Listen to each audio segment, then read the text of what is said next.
नमस्कार, आप देखना शुरू कर चुके हैं जतन चंडिका न्यूज। मैं आपकी होस्ट मौली राठौर। आइए देखते हैं। पूरे प्रावधान के लिए इतनी राशि लगभग इसका है। डिजाइन तैयार है, टेंडर लगभग हो चुका है। इसमें मूर्तिकारों से टेंडर करना है, एक थोड़ा अलग काम होता है, तो मूर्तिकारों से भी टेंडर की प्रक्रिया हो गई है। अब आने वाले समय में हम सैकड़ों की संख्या में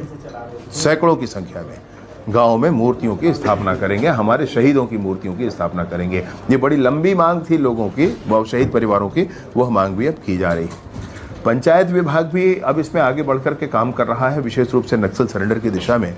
और इलवद पंचायत अभियान, ऐसा अभियान लेकर चल रहे हैं। मेरी चर्चा हुई जिला पंचायत के सदस्यों से, जनपद पंचायत के सदस्यों से और सरपंचों से, और मैंने उनसे कहा कि क्या यह संभव है कि आपके ग्राम पंचायत के अंतर्गत आने वाले ग्रामों में जो लोग भी नक्सलवादी गतिविधियों में संलिप्त रहे हों उनको आप सरेंडर करा दें। तो कहा कि हम करा सकते हैं। फिर मैंने कहा कि क्या यह भी संभव है कि आप अपने पंचायत से इस बात की घोषणा कर दें, अच्छा अर्थात पंचायत का प्रस्ताव कर दें कि हम माओवाद से मुक्त हुए। तो कहा कि यह भी किया जा सकता है। जब मैंने उनसे पूछ लिया, उनका एश्योरेंस रहा, तब मैंने माननीय मुख्यमंत्री जी से आग्रह किया और माननीय मुख्यमंत्री जी ने इस बात का हम सबको हरी झंडी दी है, क्लियरेंस दिया है कि इस अभियान को चलाया जा सकता है। तो इलवद पंचायत के माध्यम से अगर कोई पंचायत अपने अंतर्गत आने वाले ग्रामों के सभी जो नक्सल गतिविधियों में संलिप्त लोग हैं उनको सरेंडर करवाते हैं और यह घोषणा करते हैं, इस बात का प्रस्ताव करते हैं पंचायत में कि हमारा पंचायत माओवाद मुक्त हुआ, तो उस पंचायत को तुरंत ही 1 करोड़ के निर्माण कार्य स्वीकृत किए जाएंगे। साथ ही साथ उस पंचायत में मोबाइल नेटवर्क की सुविधा, चाहे टावर लगाकर या बाजू वाले टावर से, वहाँ उपलब्ध कराई जाएगी। वहाँ पर विद्युत वाला तार खींचकर विद्युत कनेक्शन ले जाया जाएगा और जब तक विद्युत कनेक्शन नहीं जाता है तो उसमें सोलर लाइट की व्यवस्था की जाएगी। यह इलवद पंचायत अभियान के अंतर्गत हम लोग आगे करने वाले हैं, जिसमें पंचायत विभाग के माध्यम से भी और सभी विभागों को जोड़ करके हम लोग एक बल्क में सरेंडर लोगों का हो सके, नीचे क्लियर हो सके। जैसे ओडीएफ पंचायत होता था, उसी पैटर्न पे आप सोच लीजिए कि अब माओवाद मुक्त हो गया है, ऐसा पंचायतें भी डिक्लेयर करेंगी। मैं विभिन्न विषयों को लेकर के, चाहे वो बस्तर के नक्सल पीड़ित हों जो दिल्ली तक पहुंचे थे माननीय राष्ट्रपति महोदया तक, चाहे वो नक्सल प्रभावित लोग हों जिनके लिए हमारे इस सरेंडर पॉलिसी, इस रिहेबिलिटेशन एंड सरेंडर पॉलिसी है। अभी जो पॉलिसी है वो रिहेबिलिटेशन और सरेंडर पॉलिसी दोनों है। सरेंडर करते हैं तो क्या होगा, रिहेबिलिट करने के लिए क्या होगा, तो वो नक्सल प्रभावितों के लिए भी ये पॉलिसी है। जो अभी पॉलिसी आई है वह नक्सल प्रभावितों के लिए भी आई है। मान लीजिए कोई ऐसा बच्चा है जिसके माता पिता दोनों को नक्सलियों ने मार दिया है, तो अनिवार्यतः उसको हॉस्टल में एडमिशन दिलाया जाएगा, उसके पूरे शिक्षा की व्यवस्था की जाएगी, बालिग होते तक इन सारी बातों की व्यवस्था भी नए सरेंडर पॉलिसी में है। ऐसे लोग जो अपने गांव को छोड़ करके उनको शहरों में या कस्बों में आकर रहना पड़ रहा है नक्सल प्रताड़ना के कारण, उनके लिए भी अलग अलग प्रावधान हैं। उनको आर्थिक अनुदान भी है, उनको ज़मीनें भी देने के प्रावधान है। ऐसे लंबे चौड़े प्रावधान इसमें किए गए हैं। आप एक बार थोड़ा विस्तृत रूप से देखेंगे तो आपको ध्यान में आएगा। तो चाहे वो सरेंडर पॉलिसी हो नक्सलियों के लिए, चाहे वो नक्सल पीड़ितों के लिए उनके पुनर्वास की व्यवस्था हो, इन सारी बातों की व्यवस्था हो गई है।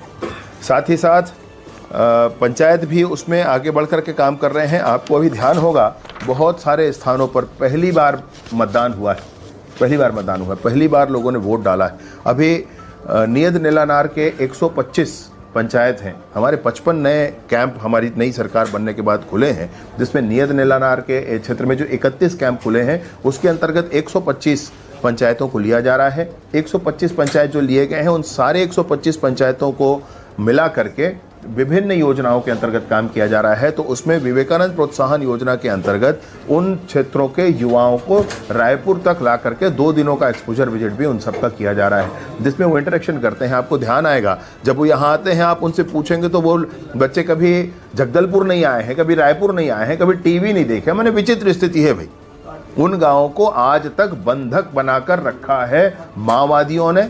उन गांवों में स्कूल, अस्पताल, आंगनबाड़ी, बिजली, पानी, सड़क और मोबाइल टावर आज तक नहीं जाने दिया है। इसलिए क्योंकि जैसे ही ये सब होगा वैसे ही उनके चंगुल से वो छूट जाएंगे। जिस तरीके से चीन में माओवादी सरकार ने चीन की जनता को गुलाम बना कर रखा है, वैसे ही गुलाम बना करके यहाँ बस्तर की जनता को इन माओवादियों ने रखा है। इन माओवादियों को के चंगुल से वहाँ की जनता को मुक्त कराना आवश्यक ही है। 48 नए मतदान केंद्र बनाए गए हैं। 30 गांव ऐसे हैं जिसमें पहली बार झंडा फहराया गया है।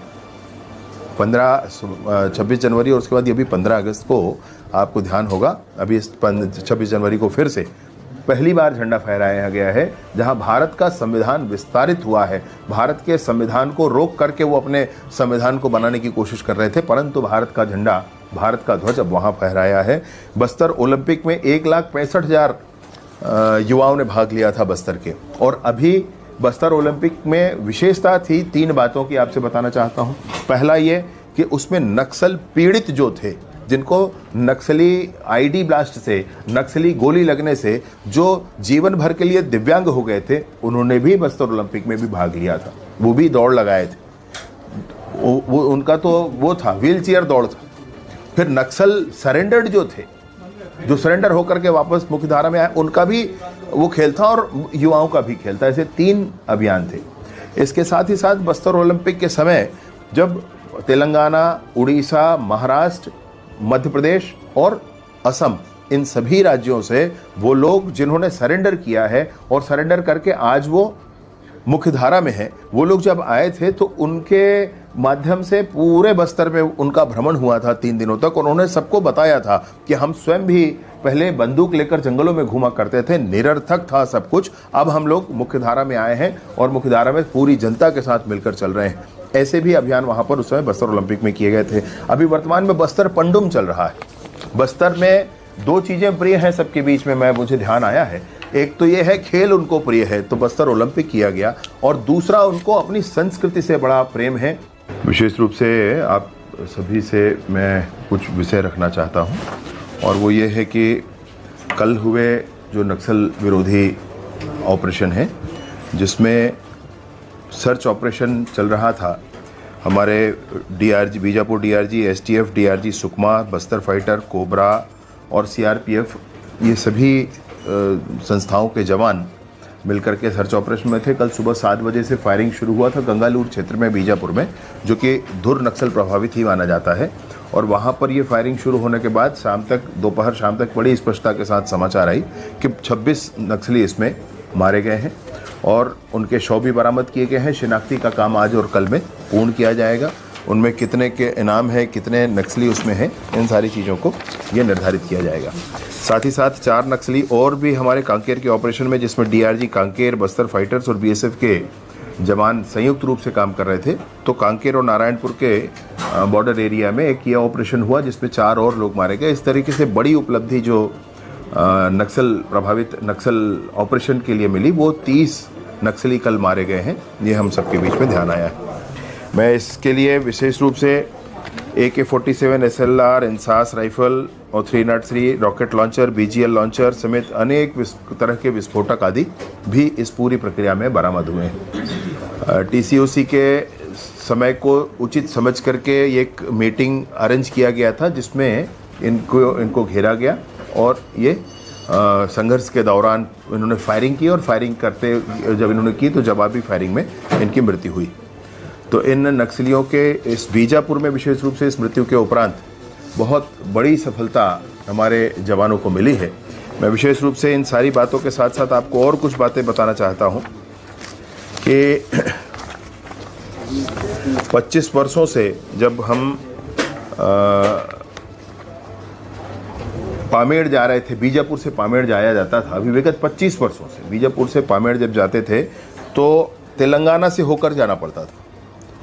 अब और ये दूरी हमको 250 किलोमीटर पड़ती थी बीजापुर से पामेड़ जाने के लिए। अब सुरक्षा बल के जवानों के अभियान से बीजापुर से पामेड़ सीधे कोंडापल्ली तर्रेम होकर के जाया जाता है और यह 90 किलोमीटर में पहुंचते हैं। जो आपको तेलंगाना होकर के जाना पड़ता था, अब ये 90 किलोमीटर पहुंचते हैं। ये सड़क प्रारंभ हुआ है, न सिर्फ सड़क प्रारंभ हुआ है वरन वहाँ पर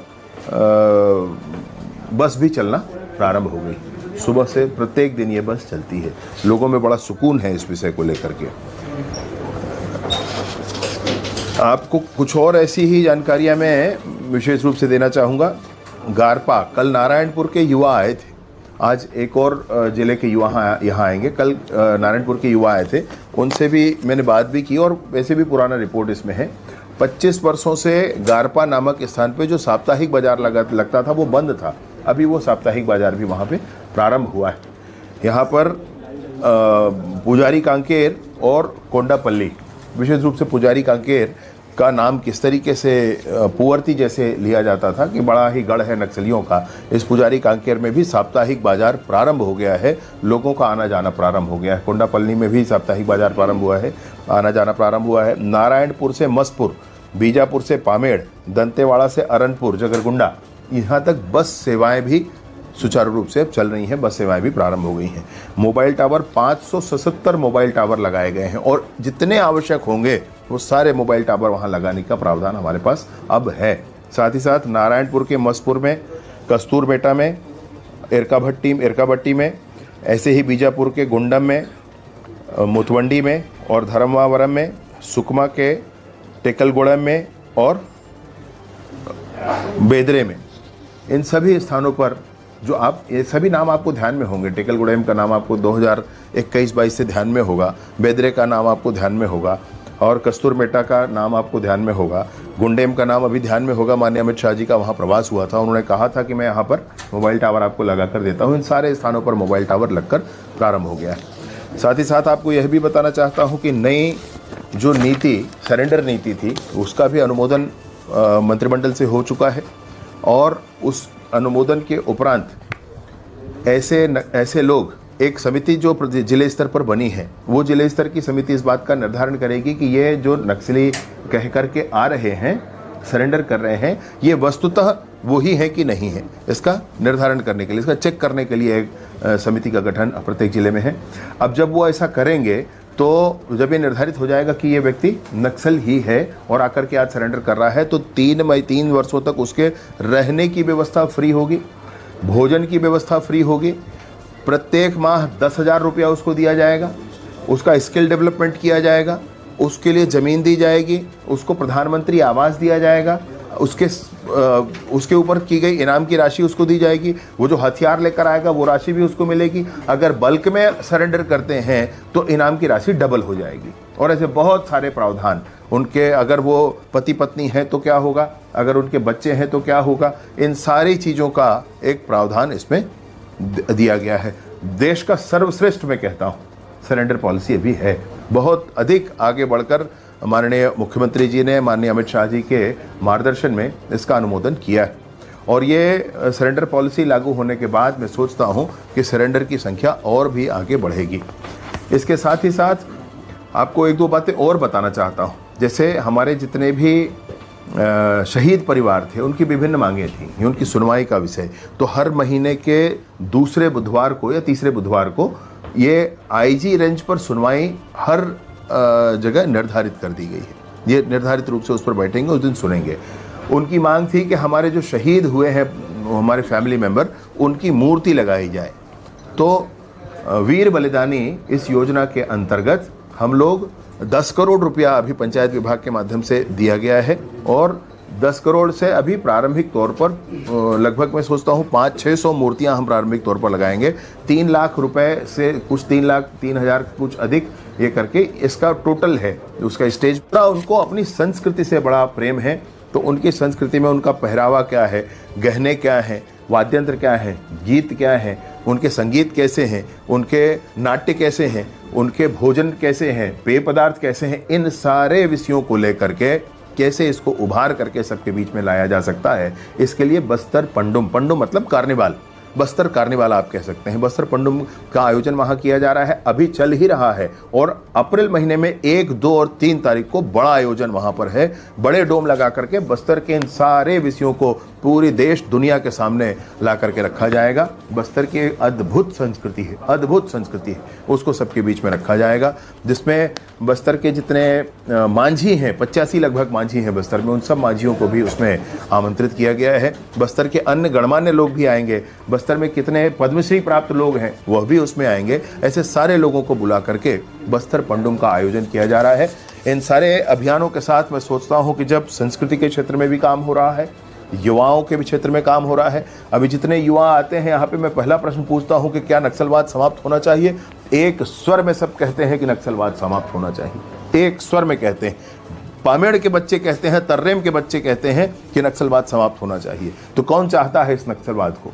बहुत स्पष्टता इस बात में अब सबके बीच में आ गई है। और अब तक तो सरकारें तैयार थीं, कोई मंत्री, कोई नेता तैयार थे, अब जनता तैयार है। मैं स्पष्टता के साथ आपके सामने विषय रखना चाहता हूँ। माननीय अमित शाह जी का संकल्प बड़ा है। उन्होंने नॉर्थ ईस्ट की इंसर्जेंसी खत्म कर दी, 370 खत्म कर दिया, भारत में इधर उधर होने वाले बम धमाके खत्म हो गए, आतंकवादी हमले खत्म हो गए। ऐसे लौह पुरुष ने निर्णय लिया है कि मार्च 2026 तक बस्तर से लाल आतंक समाप्त होगा, सशस्त्र नक्सलिज्म समाप्त होगा। और माननीय विष्णुदेव साय जी का बड़ा मार्गदर्शन है। मैं सोचता हूं कि इसमें कहीं कोई संशय नहीं है इन सारे विषयों को लेकर के। जतन चंडिका की लगातार सही और सटीक खबरें देखने के लिए जतन चंडिका न्यूज़ को सब्सक्राइब, लाइक, कमेंट एवं शेयर करना ना भूलें और बेल आइकॉन बटन दबाना ना भूलें। लगातार जतन चंडिका आपके